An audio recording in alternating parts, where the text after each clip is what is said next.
Idukki bison Valley പഞ്ചായത്തിലെ T കമ്പനിയിൽ മൃഗാശുപത്രിക്ക് സമീപം കൂട്ടിയിട്ടിരിക്കുന്ന പ്ലാസ്റ്റിക് അടക്കമുള്ള മാലിന്യം പ്രദേശവാസികൾക്ക് തലവേദനയാകുന്നു. ഈ മാലിന്യം പ്രദേശത്ത് കുന്നുകൂടിയിട്ടുള്ള സ്ഥിതിയിലാണുള്ളത്. മഴ പെയ്യുന്നതോടെ ഈ മാലിന്യം സമീപത്തെ തോട്ടിലേക്ക് ഒഴുകിച്ചാടുന്ന സ്ഥിതി ഉണ്ടാകുമെന്നും ആക്ഷേപമുയരുന്നു.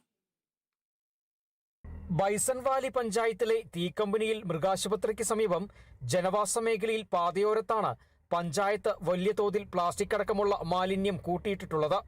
ചെറിയ തോതിൽ മാലിന്യം ശേഖരിച്ച് ഇപ്പോൾ മാലിന്യത്തിന്റെ അളവ് വലിയ തോതിലായിട്ടുണ്ട്. ഇതാണ് പ്രദേശവാസികൾക്ക് തലവേദനയായിട്ടുള്ളത്. ഒരു 3 ചാക്ക് ഇവിടെ കൊണ്ടുപോയി മാറ്റി വെച്ചേച്ച് അത് അന്നേരം തന്നെ വണ്ടിയെ കൊണ്ടുപോകാമെന്ന് പറഞ്ഞാണ് അവർ കൊണ്ടുപോയി വെച്ചിട്ട് പഞ്ചായത്തുകാർ മുഴുവൻ ഇത് മൊത്തത്തിൽ കൈകാര്യം ചെയ്തുകൊണ്ടിരിക്കുക.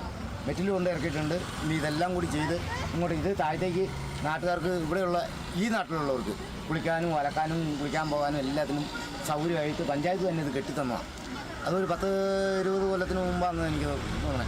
ആ രീതിയിൽ ഇത് കെട്ടിയൊക്കെ തന്നിട്ട് അവർ ലാസ്റ്റ് കാണിക്കുന്ന പരിപാടി ഇതെല്ലാം കൊണ്ടുപോകാമെന്ന് അവർ പറഞ്ഞു. ഇവിടെ ഇടുന്നു, ഞങ്ങൾ തന്നെ കൊണ്ടുപോകാം എന്നൊക്കെ പറഞ്ഞു.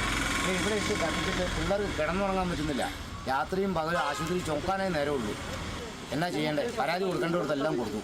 മാലിന്യം നീക്കം ചെയ്യണമെന്ന സമീപവാസികളുടെ ആവശ്യത്തോട് പഞ്ചായത്ത് മുഖം തിരിക്കുന്നുവെന്നാണ് ആക്ഷേപം. ഈ മേഖലയിൽ നിരവധിയായ കുടുംബങ്ങൾ താമസക്കാരായുണ്ട്. ഇടയ്ക്ക് മാലിന്യക്കൂനയിൽ തീ പടർന്നതായും രൂക്ഷമായ പുകയും ദുർഗന്ധവും പടർന്നതോടെ കുഞ്ഞുകുട്ടികളടക്കം വീടുകളിൽ പ്രയാസം അനുഭവിച്ചതായും പരാതി ഉയർന്നു. വേനൽക്കാലമായതിനാൽ ആരെങ്കിലും മാലിന്യത്തിൽ തീ പടർത്തിയാൽ അത് വലിയ പ്രതിസന്ധിയാകും. മഴ പെയ്യുന്നതോടെ ഈ മാലിന്യം സമീപത്തെ തോട്ടിലേക്ക് ഒഴുകിച്ചാടുന്ന സ്ഥിതി ഉണ്ടാകുമെന്നും ആക്ഷേപമുണ്ട്. മിനി MCF പ്രദേശത്ത് തുടങ്ങാൻ പഞ്ചായത്ത് നീക്കം നടത്തുന്നതായും ആ നീക്കം അനുവദിക്കില്ലെന്നും സമീപവാസികൾ പറയുന്നു.